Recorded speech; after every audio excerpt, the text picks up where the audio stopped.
السلام عليكم ورحمة الله وبركاته. إن الحمد لله نحمده ونستعينه ونستغفره ونعوذ بالله من شرور أنفسنا وسيئات أعمالنا. من يهده الله فلا مضل له ومن يضلله فلا هادي له.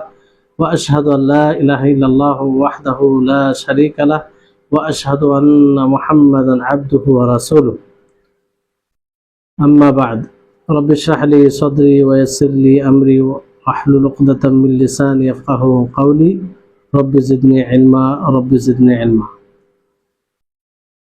সম্মানিত আজকের ক্লাসে উপস্থিত সুপ্রিয় ভাই সকল ও সম্মানিত বোন, আমরা প্রথমেই সেই মহান আল্লাহ তাবারক ওয়া তাআলার প্রশংসা করব, যিনি আমাদের সকলকে পূর্বের ক্লাস অনুযায়ী আজকেও প্রায় 59 নম্বর পর্বে শেখুল ইসলাম ইবনে তাইমিয়া রাহিমাহুল্লাহর যে অন্যতম একটি বই আল আকিদাতুল ওয়াসিতিয়ার 59 নম্বর পর্বে উপস্থিত হওয়ার তৌফিক দিয়েছেন। তারপর আমাদের সকলের প্রাণপ্রিয় নবী করিম মুহাম্মদ মুস্তাফা সাল্লাল্লাহু আলাইহি ওয়াসাল্লাম, ওনার উপর অসংখ্য শান্তি ধারা বর্ষিত হোক। আল্লাহুম্মা সাল্লি আলাইহি আল্লাহুম্মা বারিক আলাইহি। তো আমাদের যে চলমান বিষয় ছিল যে সালাফদের মানহাজ কি ছিল, আমলের দিক দিয়ে তাদের পদ্ধতি কি ছিল। তো বেশ কয়েকটি বিষয় আমরা জেনেছিলাম। তার মধ্যে আমরা জেনেছিলাম যে সালাফগণ কিংবা আহলুস সুন্নাহ ওয়াল জামা তারা নবী সাল্লাল্লাহু আলাইহি ওয়াসাল্লামের ওসিয়তের অনুসরণ করেন, তার ব্যাখ্যা আমরা জেনেছিলাম। এরপরে লেখক রাহিমাহুল্লাহ তিনি বলেন ওয়ায়ালামুনা আন্না আসদাকাল কালামি কালামুল্লাহ, আর এবং তারা জানে যে সব থেকে সত্য কালাম, সত্য কথা, বাণী আল্লাহ তাবারক ওয়া তাআলার বাণী, এটা সবচেয়ে সত্য। এটা তারা এইভাবে তারা জানে, মানে অর্থাৎ আহলুস সুন্নাহ ওয়াল জামাতের এটা ইলম, আকীদা, ধারণা যে আল্লাহ তাআলার কালামে কোনো প্রকারের মিথ্যা নেই, আর সব থেকে সত্য কালাম। আল্লাহ তাআলা যা কিছু খবর দিয়েছেন সেটা কোনো ব্যাপারে কোনো বিষয়ে যদি হওয়ার খবর দিয়ে থাকেন তাহলে সেটা অবশ্যই হয়েছে কিংবা হবে, এতে কোনো সন্দেহ নেই। আর যেটা মানে হবে বলে খবর দিয়েছেন সেটা হবে, এতে কোনো সন্দেহ নেই। আর যেভাবে হওয়ার কথা বলা হয়েছে সেভাবেই হবে, যে পদ্ধতিতে হওয়ার কথা বলে সে পদ্ধতিতে। অর্থাৎ নবীকে আল্লাহ তাবারক ওয়া তাআলার কালাম একদম সত্য, এতে কোনো প্রকারের কোনো ধরনের মিথ্যার কোনো সুযোগ নেই। আর আল্লাহ তাবারক ওয়া তাআলার যে কালাম সেটাকে পরিবর্তন করাও সম্ভব নয়। আল্লাহ তাআলা যা কিছু খবর দিয়েছেন পূর্বের ব্যাপারে কিংবা আগামী ভবিষ্যতের ব্যাপারে সেটাকে পরিবর্তন করা সম্ভব নয়। আর যে পরিবর্তনের ধারণা রাখে সে ভুল। হয়তো যে যদি কোনো জিনিসকে পরিবর্তন মনে করে তো হয় সে ভুল বুঝছে, তার ব্রেন, মস্তিষ্ক, তার ভাবনা চিন্তা অতদূর না পৌঁছানোর কারণে সে ভুল করছে। কিন্তু আল্লাহ তাআলার কালামে কোনো ভুল, কোনো এরকম সন্দেহের বিষয় থাকে না। এর উদাহরণ যেমন আল্লাহ তাবারক ওয়া তাআলা বলেন, আল্লাহ তাআলা জমিনের ব্যাপারে কি খবর দিয়েছেন, কি বলেছেন কোরআনুল কারীমে, যে ওয়া ইলাল আরদি কাইফা সুতিহাত, যে তোমরা জমিনের দিকে দেখো, চিন্তা ভাবনা করো যে সেই জমিনকে কিভাবে বিছিয়ে দেওয়া হয়েছে। তো আমরা জমিনকে গোল মানে দেখি, তো এটা মনে হচ্ছে কোরআনে যা বলা হয়েছে তার বিরোধী। এর উত্তর কি হবে, যে কোরআনে যা বলা হয়েছে সেটা বাস্তব বিরোধীও হতে পারে না, বরং আমরা বুঝতে অক্ষম, আমরা বুঝতে পারি না। আমরা হয়তো আমাদের ব্রেন আমরা অতটা বুঝতে পারিনি, বুঝে পেরে উঠতে পারিনি, ফলে এটা মনে হচ্ছে। জমিন বিছাও আছে এবং সেটা গোলও রয়েছে, গোল এবং বিছাও রয়েছে, কিন্তু জমিনের যে হাজাম কিংবা প্রশস্ত বেশি কিংবা বড়র কারণে এটা তার যে গোল জমিনটা এটা আমরা বুঝতে পারি না, কারণ বিশাল আকারে এটা ছড়িয়ে আছে। তো আমরা এটা বুঝতে পারি না, আমরা বুঝতে অক্ষম হয়েছি, সেই পর্যন্ত আমাদের ব্রেন পৌঁছায় না। এটা আমাদের ত্রুটি, কিন্তু কোরআনে যা বলা হয়েছে সেটা সত্য, সেটা বাস্তবে যদি গভীরভাবে দেখা যায়, যারা এই বিষয়ে পারদর্শী তারা এটা পর্যন্ত পৌঁছে যায়, অনেক সময় পৌঁছাতে পারে না। তো এক কথায় আহলুস সুন্নাহ ওয়াল জামাআহ এটা বিশ্বাস করে, ঈমান রাখে যে আল্লাহ তাআলার কালামে সত্যতা রয়েছে, আর এটা সবচেয়ে সত্য কালাম। ফলে ওই কালামে আল্লাহ তাআলা কোরআনুল কারীমে যা বলেছেন তাকে সত্যায়ন করা, তাকে সত্য বলে মেনে নেওয়া, এটা জরুরি হয়ে যায়, এটা জরুরি হয়ে যায়। সেটা আল্লাহ তাবারক ওয়া তাআলা নিজের ব্যাপারও বলে থাকতে পারেন, অথবা মাখলুকের ব্যাপারও বলে থাকতে পারেন তিনি। তারপরে লেখক রাহিমাহুল্লাহ তিনি বলছেন ওয়া খায়রাল হাদি মুহাম্মাদিন সাল্লাল্লাহু আলাইহি ওয়াসাল্লাম, আর সবচেয়ে উত্তম পদ্ধতি হচ্ছে মুহাম্মদ সাল্লাল্লাহু আলাইহি ওয়াসাল্লামের পদ্ধতি। পদ্ধতি বলতে ওই পদ্ধতি যে পদ্ধতির উপরে আল্লাহ নবী মুহাম্মদ সাল্লাল্লাহু আলাইহি ওয়াসাল্লাম ছিলেন, সেটাকে একজন পথিক যে পদ্ধতির উপরে, যে পথের উপরে থাকে, সেটাকেই তারিক বলা হয়, পদ্ধতি বলা হয়। তো অনেক রকম পদ্ধতি রয়েছে, কিন্তু সবচেয়ে উত্তম পদ্ধতি কি? নবী সাল্লাল্লাহু আলাইহি ওয়াসাল্লামের পদ্ধতি। এর মানে বোঝা যাচ্ছে হাদিস থেকে যে দুনিয়াতে বিভিন্ন রকমের পদ্ধতি মানুষের সামনে আসবে, মানুষ উপস্থাপন করবে, সেটাও একটা পদ্ধতি, সেটাও একটা রীতিনীতি, কিন্তু সবচেয়ে বেস্ট এবং মানে উত্তম, যার তুলনা করা যায় না, যার সাথে কারো কোনো পদ্ধতিকে তুলনা করা যায় না, সেটা কি? মুহাম্মদ সাল্লাল্লাহু আলাইহি ওয়াসাল্লামের পদ্ধতি। এই জন্য আমাদের সকলকে এইভাবে জানতে হবে, ঈমান রাখতে হবে যে মুহাম্মদ সাল্লাল্লাহু আলাইহি ওয়াসাল্লামের পদ্ধতি সবচেয়ে উত্তম পদ্ধতি।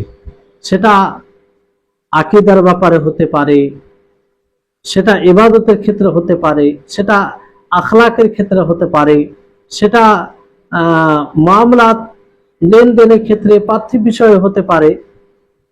আর মুহাম্মদ সাল্লাল্লাহু আলাইহি ওয়াসাল্লামের পদ্ধতি মানে কোনো প্রকারের ত্রুটিযুক্ত নয়, না ভালোর দিক দিয়ে, না পরিপূর্ণতার দিক দিয়ে, আর না ব্যবস্থাপনার দিক দিয়ে, তার যে সিস্টেম সেগুলোর দিক দিয়ে, না মাখলুকের যে সৃষ্টির মাসলেহাত উপকারের যে খেয়াল করা হয়েছে সেটার দিক দিয়ে কোনো দিক দিয়ে অপরিপূর্ণতা বলে কিছু নেই, মানে পুরো পরিপূর্ণতা রয়েছে। কারণ এটা আল্লাহ তাবারক ওয়া তাআলা দেওয়া দিন। আল্লাহ তাবারক ওয়া তাআলা যে পদ্ধতি দিয়েছিলেন নবী সাল্লাল্লাহু আলাইহি ওয়াসাল্লামকে, সেই পদ্ধতি তিনি বাস্তবায়ন করেছেন। আর যেগুলো কিয়ামত পর্যন্ত ঘটবে তাতেও তার কোনো বিধান নবী সাল্লাল্লাহু আলাইহি ওয়াসাল্লাম যেটা বলে গেছেন সেটাতে কোনোভাবেই ত্রুটিযুক্ত নয়।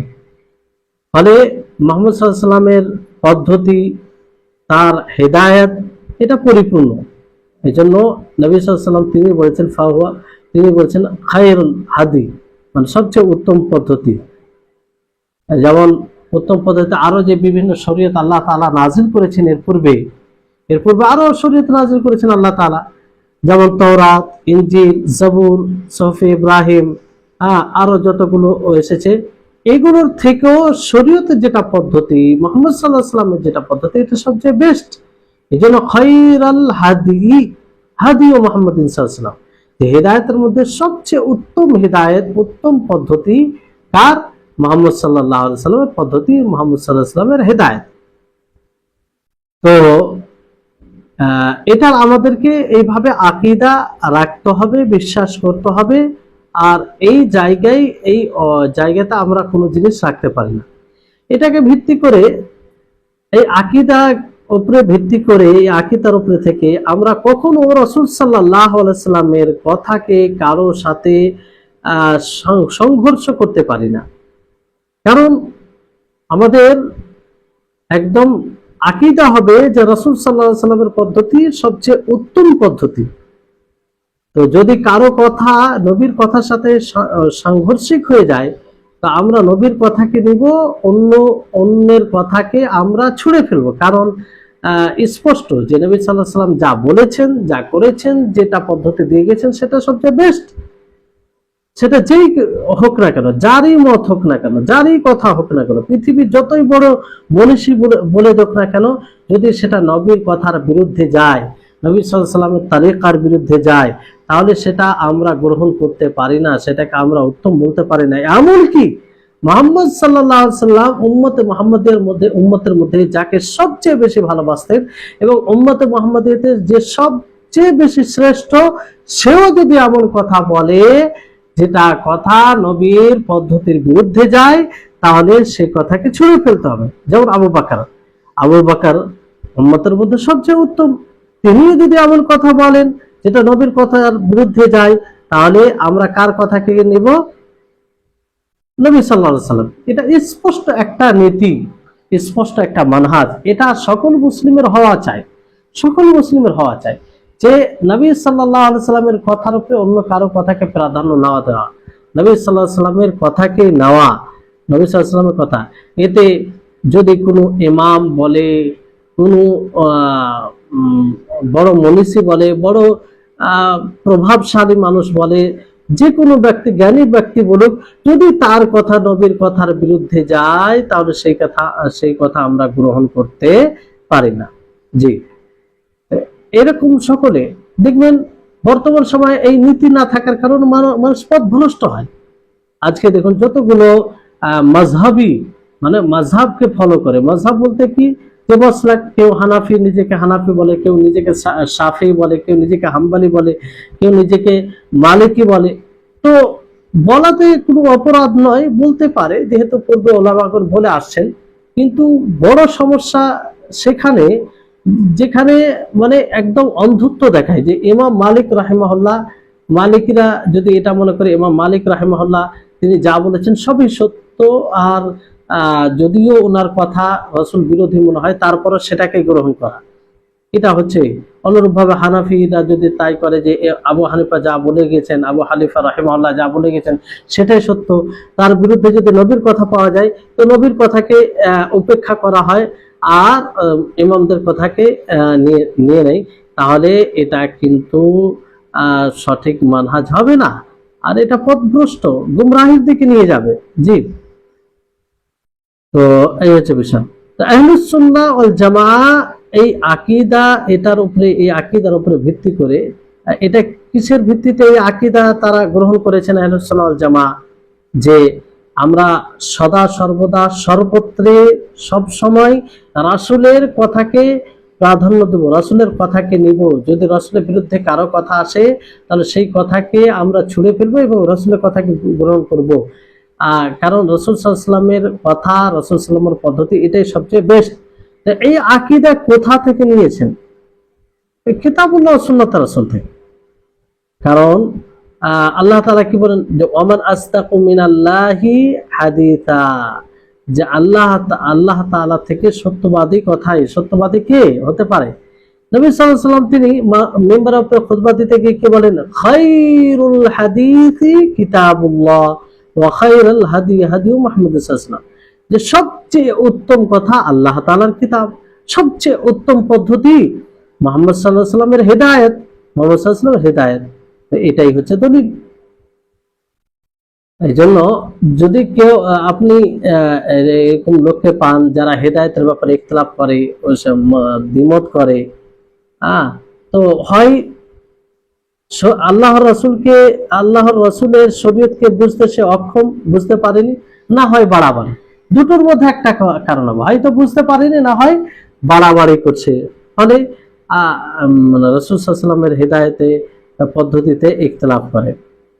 আহলুস সুন্নাহ ওয়াল জামাআহ না বাড়াবাড়ি করে, না শিথিলতা করে, মধ্যম যেটা আছে সেটাই। তারপরে লেখক রাহিমাহুল্লাহ তিনি বলছেন ওয়ায়ুসিরুনা কালাম আল্লাহ আলা কালামি গায়রিহি মিন কালাম আসনাফিন নাস। দেখেন এগুলো এত নীতিগত কথা, যে কথার উপরে আমরা যদি থাকি তো আমরা পথভ্রষ্ট হব না। রাসূলের মূল্যায়ন করতে, রাসূলের কথার মূল্যায়ন করতে সহযোগিতা হবে, এবং আল্লাহ তাবারক ওয়া তাআলার কথা ইউসিরুনা, অর্থাৎ আহলুস সুন্নাহ ওয়াল জামাত তারা প্রাধান্য দেয় আল্লাহ তাআলার কথাকে অন্যের কথার উপরে, মানুষের যে প্রকারই কথা হোক না কেন। মানুষের বহু প্রকার রয়েছে, মানুষের মধ্যে বহু রকম কথা বলে তারা। তো আল্লাহ তাবারক ওয়া তাআলার যে খবর, আল্লাহ তাআলার যে কথা, সেটা প্রত্যেক জনের উপরে প্রাধান্যতা পাবে। যদি এমন খবর আসে, ধরেন যে যে খবরগুলো পূর্বের বিষয়কে কি করে,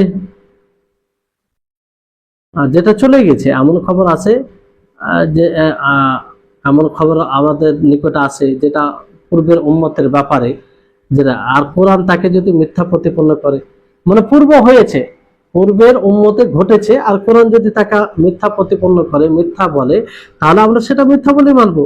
যেমন ধরুন যে অনেক ঐতিহাসিক গুণের নিকটে,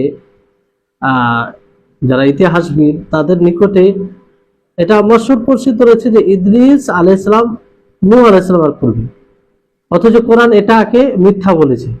কোরআন এটাকে কি বলেছে?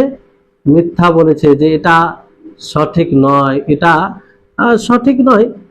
কারণ কোরআনে কি বলা হয়েছে? আল্লাহ তাবারক ওয়া তাআলা বলেন, ইন্না আওহাইনা ইলাইকা কামা আওহাইনা ইলা নূহি ওয়ান নাবিয়্যিনা মিন বাদি, যে আমি আপনার উপরে ওহী করেছি যেমন ভাবে আমি নূহ আলাইহিস সালাম আর তারপরে নবীগণের উপরে ওহী করেছি। তাহলে এখানে তো ইদ্রিসের নাম নেই আল্লাহ তাবারক ওয়া তাআলা, জি ওয়ান নাবিয়্যিনা মিন বাদি, এতে ইদ্রিস আলাইহিস সালাম চলে আসে, তো নূহ আলাইহিস সালামের পরে। অনুরূপভাবে আরো আয়াত রয়েছে যেগুলো থেকে এটা স্পষ্ট হয় যে ইদ্রিস আলাইহিস সালাম পরবর্তী নবী।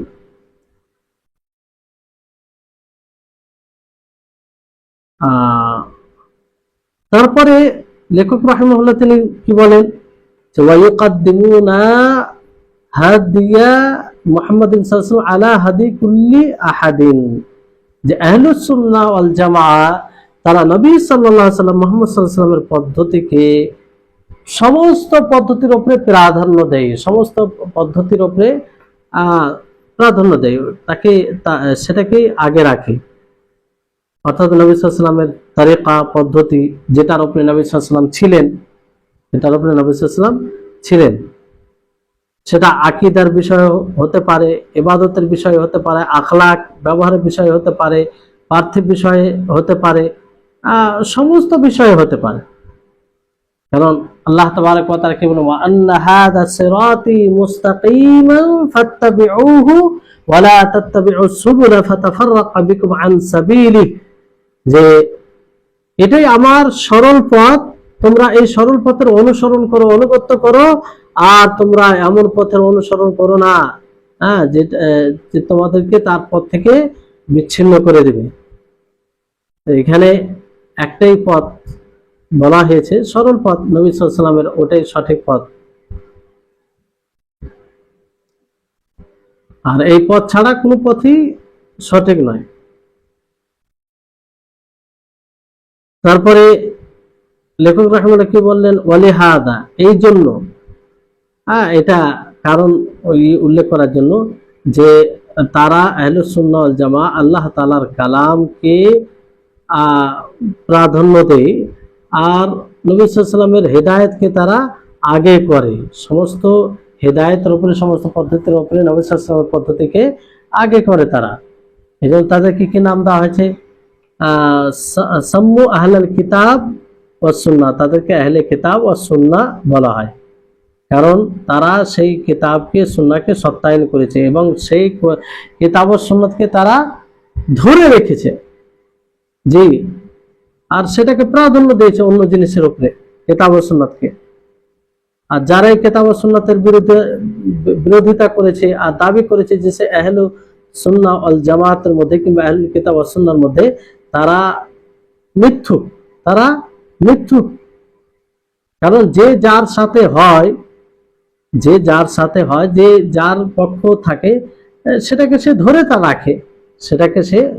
রাখে, জি। এই জন্য আহলুস সুন্নাহ ওয়াল জামাআহ কিংবা আহলুল কিতাব ওয়াস সুন্নাহ বলা হয়।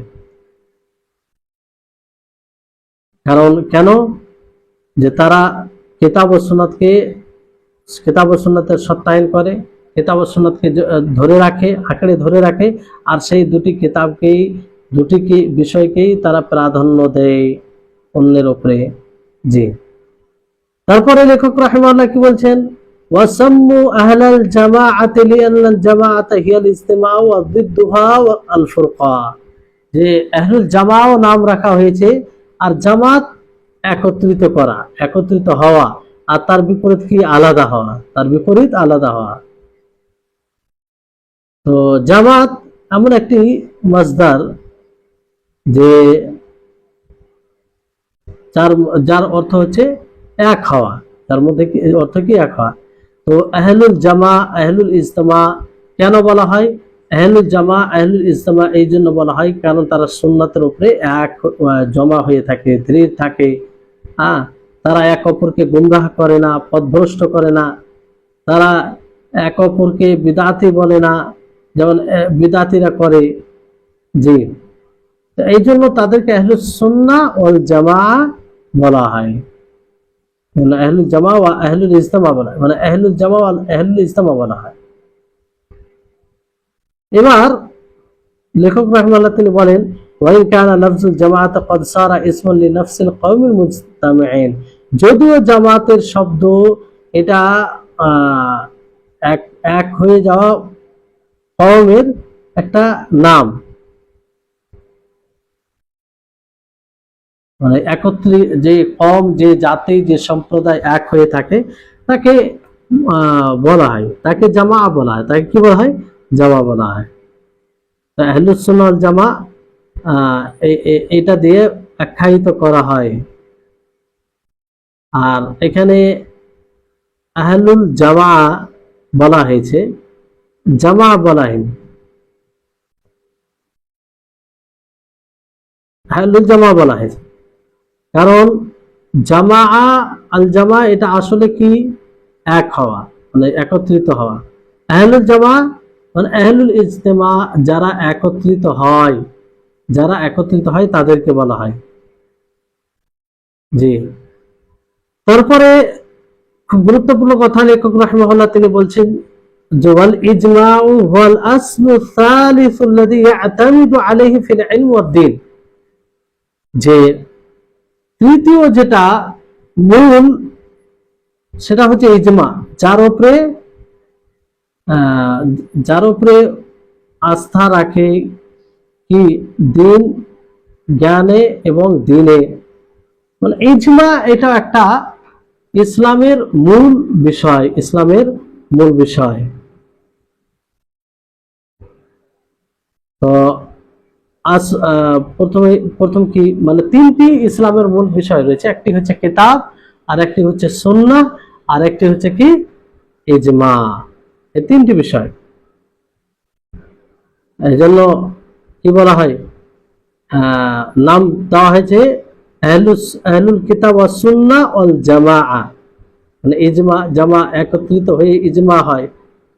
তো এই জন্য জামা আহলুল কিতাব, কারণ আহলুস সুন্নাহ ওয়াল জামাআহ কিংবা আহলুল কিতাব ওয়াস সুন্নাহ ওয়াল জামাআহ তারা যা করে কিতাব, আল্লাহ তাআলার কিতাব অনুযায়ী করে, সুন্নাহ অনুযায়ী করে এবং ইজমা অনুযায়ী করে। এই জন্য তাদের নাম কি? আহলুল কিতাব ওয়াস সুন্নাহ ওয়াল জামাআহ।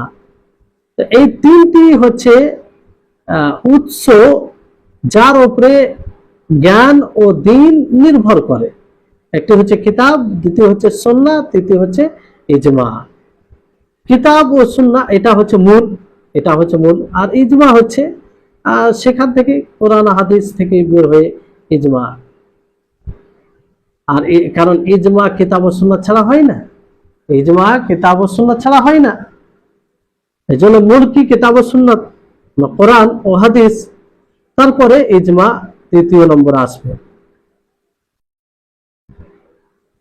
তো কিতাব ও সুন্নাহ এটা এমন একটা উৎস যার দিকে যাওয়া হয়, ফেরানো হয়, আর এর অনেক দলিল আছে।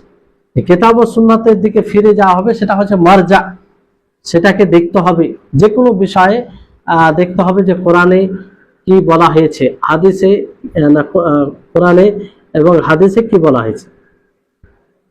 আর এর দলিল অনেক রয়েছে, যেমন আল্লাহ তাবারক ওয়া তাআলা কি বলেন, ফাইন তানাযাআতুম ফি শাইইন ফারুদ্দুহু ইলাল্লাহি ওয়ার রাসূল, যে যদি তোমরা কোনো বিষয়ে দ্বিমত পোষণ করো, ঝগড়া করো, তাহলে তোমরা কি কার দিকে ফিরে যাও?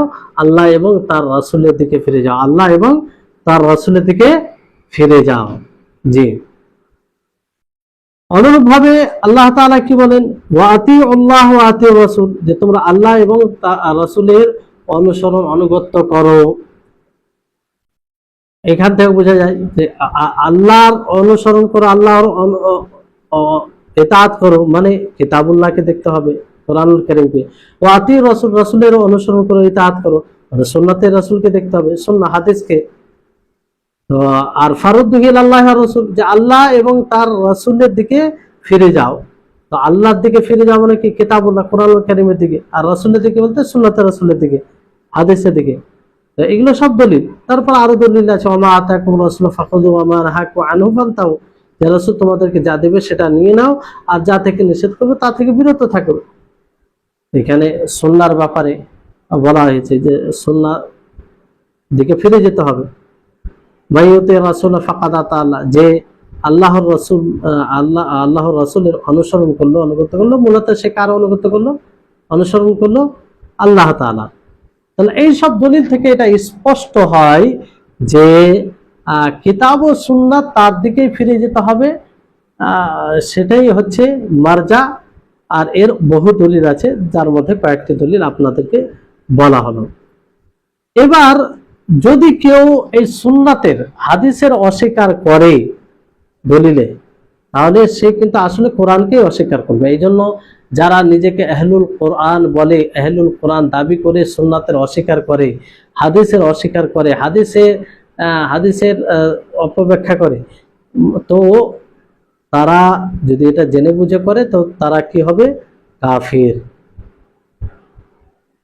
যেই ইনকার করবে। আর মূলত সেটার মানে সুন্নাহর অনুসরণ, সুন্নাহর অস্বীকার করা, সুন্নাহকে মিথ্যা মনে করা, মূলত কোরআনকে মিথ্যা প্রতিমনে করা। কারণ কোরআনে কি বলা হয়েছে, ওমা আতাকুম রাসূলু ফাখুযু ওয়া মা নাহাকু আনহু ফান্তাহু, যে রাসূল তোমাদেরকে যা দেবে সেটা নিয়ে নাও, আর যা থেকে নিষেধ করবে তা থেকে বিরত থাকো। তো রাসূল কিসের মাধ্যমে? হাদিসের মাধ্যমে তো তিনি কোনো কাজের আদেশ করেছেন, আবার কোনো কাজ থেকে নিষেধ করেছেন।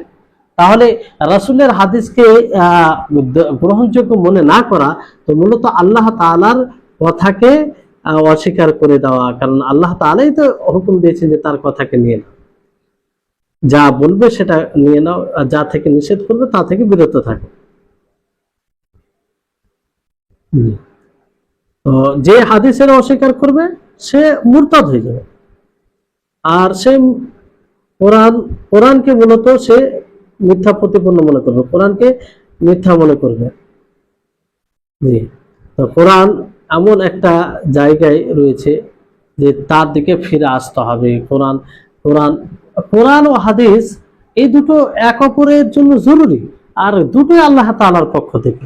কিন্তু একটু পার্থক্য আছে, যে কোরআনের হেফাজতের দায়িত্ব আল্লাহ তাআলা নিয়েছেন, কিন্তু কোরআনের হেফাজতের দায়িত্ব নিলে আল্লাহ তাআলা সুন্নাহর হেফাজতের দায়িত্ব নিয়েছেন। কারণ সেই কোরআন থাকলে সুন্নাহ ছাড়া আমরা সেই কোরআনকে বুঝতে পারবো না। তো যেটা কোরআনকে বুঝতে সহযোগী হয়, যেটা ছাড়া কোরআন বুঝতে পারা যায় না, সেটা কি করে শেষ হয়ে যেতে পারে? আর আল্লাহ তাআলা কোরআনের হেফাজতের দায়িত্ব নিয়েছে। তো ফলে কোরআনকে যে মিথ্যা মনে করবে না, হাদিসকে যে মিথ্যা মনে করবে, সে মূলত কোরআনকে মিথ্যা মনে করে। যে হাদিসকে মিথ্যা মনে করবে, হাদিসকে গ্রহণযোগ্য মনে করবে না, সে ইসলাম থেকে বের হয়ে যাবে। আর ইজমার দলিল কি? ইজমা যে এটাও উৎস একটা, এটা দলিল কি? প্রথম কথা হচ্ছে যে এই ইজমা এখন আছে কি নেই, না নেই, এখন ইজমা হয় কি হয় না। কিছু ওলামা বলেছেন যে না, ইজমা এখন আর হয় না। হ্যাঁ, যার উপরে নাস রয়েছে, দলিল রয়েছে, সেটাই ইজমা। যেমন কেউ যদি বলে যে এই কথার উপরে ওলামাগণ ইজমা করেছেন যে 5 ওয়াক্তের ফরজ সালাত, দিনে 5 ওয়াক্তের সালাত ফরজ, এটা সঠিক। কিন্তু তার ফরজ এটা কোথা থেকে প্রমাণিত? দলিল দ্বারা প্রমাণিত, দলিল দ্বারা প্রমাণিত। অনুরূপভাবে সকল ওলামা ব্যভিচার হারাম হয়ে যাওয়ার পরে একমত রয়েছে, ইজমা রয়েছে, এটাও সঠিক। কিন্তু তার হরমত কোথা থেকে প্রমাণিত? দলিল থেকে। আল্লাহ তাআলা কোরআনে হারাম করেছেন। অনুরূপভাবে কেউ যদি যেমন ইজমা ধরেন করে যে মাহরম সাথে বিবাহ করা, মাহরম যার সাথে বিবাহ করা জায়েজ নয়, তো এটাও মাহরমের সাথে বিবাহ করা হারাম, এটাও ইজমা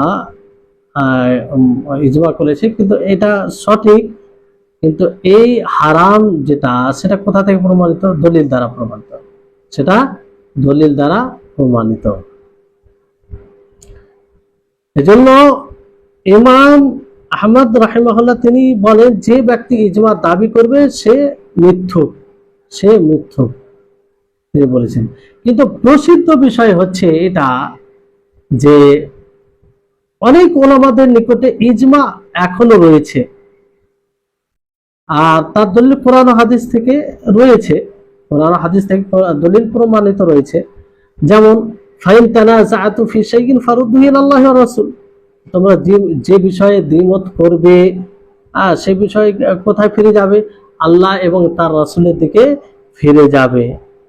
এখানে দেখুন, অনুরূপভাবে ফাইন তানাযাআতু ফি শাইইন ফারুদ্দুহু, এখানে এই আয়াতটি, এই অংশটি কিসের উপরে প্রতীয়মান, কিসের উপরে কিসের এটা দলিল? যে যে আমরা কিসের কিছুর উপরে ইজমা করেছি কিনা। তো যদি কিছুর উপরে ইজমা হয়ে যায় তাহলে সেটা কোরআন হাদিসের দিকে ফিরে যাওয়া মানে আর দরকার নেই। কারণ আল্লাহ তাবারাক ওয়া তাআলা কি বলে, ফাইন তানাযাআতুম ফি শাইইন, যে তোমরা যদি কোনো বিষয়ে মতানৈক্য করো তাহলে কার দিকে ফিরে যাও? আল্লাহ এবং তার রাসূল। যদি মতানৈক্য না হয়, এক হয়ে যায়, তাহলে সেটাই তো ইজমা, সেটাই ইজমার উপরে এটা দালালত করে।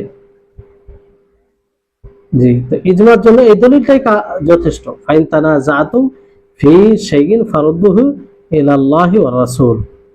অনুরূপভাবে আল্লাহ তাআলার এই বাণী, ওয়া ইউশাকিকির রাসূল মিন বা'দি মা তাবায়্যানা লাহুল হুদা ওয়া ইয়াত্তাবি' গায়রা সাবিলিল মুমিনিনা নুওয়াল্লিহি মা তাওয়াল্লা ওয়া নুসলিহি জাহান্নাম ওয়া সাআত মাসীরা, যে যারা হেদায়েত আসার পরে রাসূলের বিরুদ্ধাচরণ করে আর মুমিনদের পথ ছাড়া অন্য কিছুর অনুসরণ করে, তো আল্লাহ তাআলা কি বলছে যে আমি তাকে ফিরিয়ে দেব, যেমন ভাবে যেদিকে সে ফিরে যাবে, আর আমি তাকে পৌঁছে দেব জাহান্নামে, জাহান্নামে প্রবেশ করব, আর কত মন্দ ঠিকানা হবে। তাহলে এখানে দেখেন যে মুমিনদের পথ ছাড়া, তো মুমিনদের যেটা পথ থাকবে সালাফে সালেহদের, সেটাই ইজমা, সকলে যদি থাকে আর তাতে ইখতিলাফ না থাকে।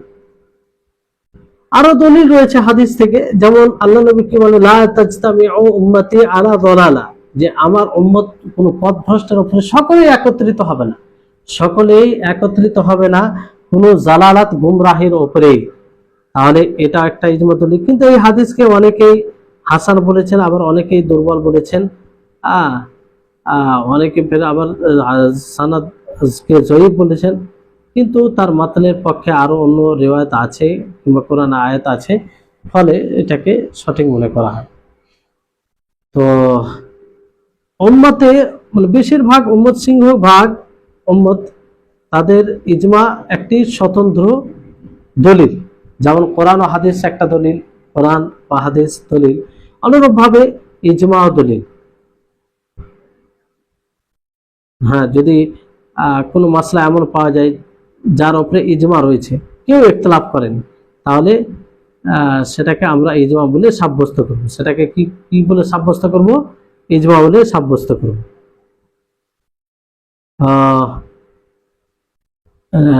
এখানে লেখক রাহিমাহুল্লাহ তিনি এই বাক্য থেকে কি বলতে চাইছেন, যে ইজমা ও সুন্নাহ, ইজমা আহলে সুন্নাহ হুজ্জা, যে আহলে সুন্নাত ওয়াল জামাত যে ইজমাকে মানে এটা দলিল, ইজমা যেটা বলেছেন এটা দলিল, যেমন অন্যগুলো দলিল হয় ওরকম।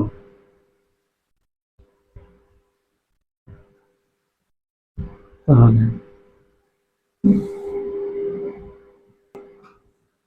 তাহলে এই হচ্ছে তো অধিকাংশ জমহুর ওলামায়ে কেরামদের নিকটে কিংবা সিংহভাগ ওলামাদের উম্মতের অধিকাংশ মানুষের নিকটে ইজমা একটি স্বতন্ত্র দলিল। যদি কোনো বিষয় মাসলা ইজমাতে পাওয়া যায় তাহলে সেটাকে সাব্যস্ত মানতে হবে। তারপরে লেখক রাহিমাহুল্লাহ তিনি বলেন যে ওয়াহুম ইয়াজিনুনা বিহাদিহিল উসুলিস সালাসাতি জামিআ মা আলাইহিন নাস মিন আকওয়ালি ওয়া আমালিন বাতিনা ওয়া আও যাহিরাতি মিম্মা লাহু তাআল্লুকুন বিদ্দীন, যে আহলুস সুন্নাহ ওয়াল জামাত তারা এই তিনটার উপরে মানুষের সমস্ত কথাকে, কর্মকে, সেটা গোপনীয় হোক অথবা প্রকাশ্যে হোক, তারা কি করে? যাচাই করে, ওজন করে, যেটা দিনের সাথে সম্পৃক্ত। মানে দিনের সাথে সম্পৃক্ত মানুষের সমস্ত কথা ও কর্মকে, সেটা গোপনে হোক অথবা প্রকাশ্যে হোক, কার উপরে তারা যাচাই করে? তিনটি উৎসের উপরে। সেই তিনটি উৎস কি? একটা হচ্ছে কোরআন, আর একটা হচ্ছে হাদিস, আর একটা হচ্ছে ইজমা। তো তিনটি উৎস হচ্ছে কিতাব ও সুন্নাহ, ইজমা।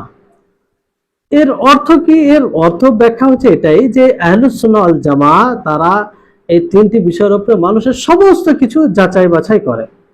সত্যি বিষয় যদি কিতাবুল্লাহতে পাই তাহলে সেটা হক, কিংবা কিতাবুল্লাহতে পাওয়া গেল না, কোরআনে পাওয়া গেল না, সুন্নাতে পাওয়া যাচ্ছে তাহলে সেটাকে হক মনে করে। সুন্নাতে পাওয়া গেল না কিন্তু ইজমা রয়েছে তাহলে সেটাকে হক মনে করে। এবার দেখা গেল এই তিনটার মধ্যে কোনো একটাতেই পাওয়া যায় না, তখন সেটা বাতিল বলে গ্রহণযোগ্য, বাতিল বলে মেনে নিতে হবে। জি, যদি কোথাও না পাওয়া যায়। আর ইজমা যার উপরে সালাফে সালেহিন থাকে, পরবর্তীতে সালাফে সালেহিন অনেক বিষয়ে ইজমা তাদের ছিল, পরবর্তী সময়ে ইখতিলাফ আর উম্মতের মাঝে বিক্ষিপ্ততা এসে যায়। সালাফে সালেহিন যার উপরে আছে একদম কেউ তার মধ্যে দ্বিমত করেনি, তাহলে সেটাকে ইজমা বলে মেনে নিতে হবে। আর সবচেয়ে বেশি সালাফে সালেহিনের যে বলতে পারে মানে তিনটা জামানা, সেটা হচ্ছে সাহাবা, তাবিন, তাবিন। হ্যাঁ, পরবর্তী সময়ে ইজমা খুব কমই হয়, কারণ পরবর্তী সময়ে ইখতিলাফ, উম্মতের মধ্যে বিক্ষিপ্ততা এসে গেছে, প্রবৃত্তির পিছনে মানুষ বেশি চলতে আরম্ভ করেছে, দলভুক্ত বেশি হয়ে গেছে, দলে দলে আলাদা আলাদা, আর সবাই নিজেটাকে হক মনে করে। এই জন্য ইখতিলাফ, দ্বিমত এসেছে। পরবর্তী সময়ে ইজমা খুব কম বিষয়ে হয়েছে, ইজমা কম বিষয়ে, কারণ এই যে বলা হলো যে মানুষের মধ্যে বিক্ষিপ্ততা, একতা নেই, ইখতিলাফ বেশি বেড়ে গিয়েছে, প্রবৃত্তি অনুযায়ী চলতে আরম্ভ করেছে। সকলেই নিজেটাকে সঠিক মনে করে, নিজেটাকে কি সঠিক মনে করে। তো শেখুল ইসলাম ইবনে তাইমিয়া রাহিমাহুল্লাহ তিনি বলেন, যে ব্যক্তি সালাফে সালেহিনদের পরে ইজমার দাবি করবে, সালাফে সালেহিন বলতে তিন জামানা পরে, সেটা সাহাবা, তাবিন, তাবিন, তাহলে এই তিন জামানা পরে যদি কেউ ইজমা দাবি করে তো তার ইজমা সঠিক হবে না। তার ইজমা কেউ যদি দাবি করে ইজমার দাবি সঠিক হবে না, কারণ ইজমা কারো উপরে হবে তো তার উপরে সালাফে সালেহিন থাকবে, সৎ যিনি পূর্বে ছিলেন তারা থাকবেই তার উপরে।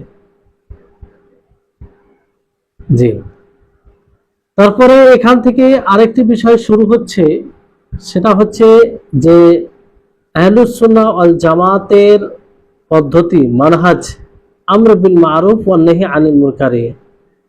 আর আমর বিল মারুফ ওয়ান নাহি আনিল মুনকার এটা করতে গিয়ে আরো যে সব বৈশিষ্ট্য থাকা দরকার সেগুলো বিষয়ে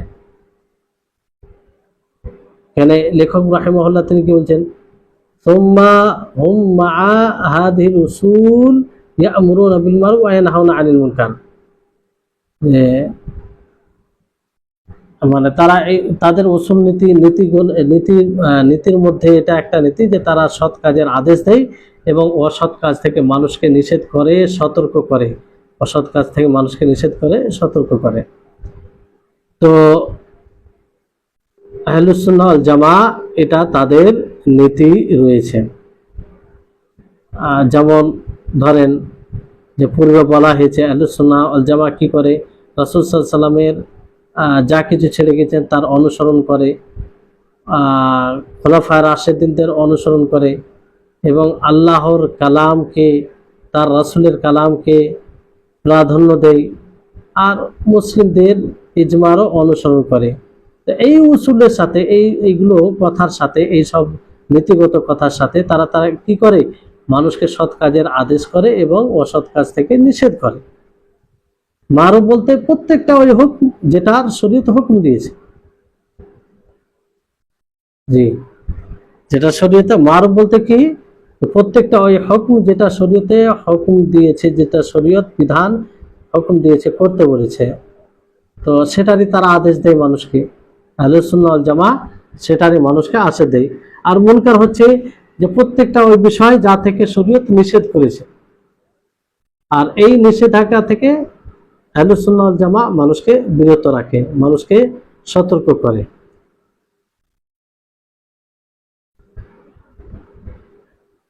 আর এই ব্যাপারে অনেক আয়াত রয়েছে। আল্লাহ তাবারক ওয়া তাআলা যেমন বলেন, তাকুম মিনকুম উম্মাতুন ইয়াদউনা ইলাল খায়র ওয়া ইয়া'মুরুনা বিল মা'রুফ ওয়া ইয়ানহাউনা আনিল মুনকার। হ্যাঁ, তো এখানেও যে আল আমরু বিল মা'রুফ ওয়ান নাহয়ু আনিল মুনকার, এই কথাটি বলা হয়েছে। নবী সাল্লাল্লাহু আলাইহি ওয়াসাল্লাম অন্য হাদিসে বলেন যে লা তা'মুরুনা বিল মা'রুফ, তোমরা অবশ্যই সৎ কাজের আদেশ করবে, অসৎ কাজ থেকে নিষেধ করবে, আর জালিমদের হাতকে তোমরা ধরবে যাতে জুলুম না করতে পারে, আর মানুষকে তাকে হকের উপরে চলতে বাধ্য করবে, হকের উপরে চলতে বাধ্য করবে। তো তার এক কথায় তারা সবসময় সৎ কাজের আদেশ দেয়, অসৎ কাজ থেকে মানুষকে বাধা দেয়, এই থেকে পিছু পা হয় না।